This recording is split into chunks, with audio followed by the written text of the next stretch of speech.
I've always loved horror. Movies, books, podcasts, you name it. The sicker, the better. My friend from work, Spence, however, didn't whatever. From the moment he found out about my obsession with horror, he was disgusted. Every time we saw each other, he would ask me questions like, what enjoyment do you get out of it? And how can you like to watch other people suffer? I came up with some bullshit answer about how we're all fascinated by our own mortality, but the truth is, I don't have any idea why I love it.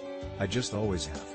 Anyway, as time goes on, I introduce him to a Reddit page called 2-Sentence Horror. For some reason, this sparks an interest in him. He starts writing these 2-sentence long horror stories. Imagine my disbelief when Spence, who hates horror, starts writing his own short horror stories on Reddit. He even mentions that his wife is grossed out by his stories. I laugh and don't think too much of it because my wife jokes about how I come up with my own horror stories. His stories become increasingly disturbed. I mean some real sick stuff: cannibalism, child endangerment, suicides. I supported these because it's horror, you know? But I guess this is the point where I should have realized that this was like hypothermia of the mind. You can't go from one extreme to another so quickly without some unintended consequences. Spence suggests that we keep writing short horror stories, but that we make them work together as a longer story. So, he starts it off and posts a short story about a guy who is secretly planning to murder his friend from work.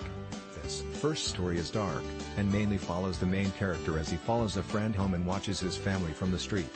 He fantasizes about how he might kill them all. I post the next installment, where the guy actually moves into the backyard and kills their dog.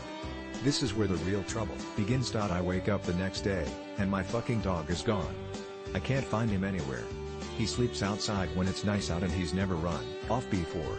I find his collar thrown on the ground near the gate, and I'm immediately spinning thinking about my latest installment in the horror series. I get to work and instead of outright accusing Spence, I mention that my dog went missing last night, to see his reaction. There's no doubt in me mind that there was a twinkle in his eye when he expressed his concern for my dog. I didn't talk with him the rest of the day. Here I am now, about to go to bed, scrolling thought Reddit. And my heart stops when I see a recent post from him. I open it and I'm shaking at this point. I read aloud first sentence.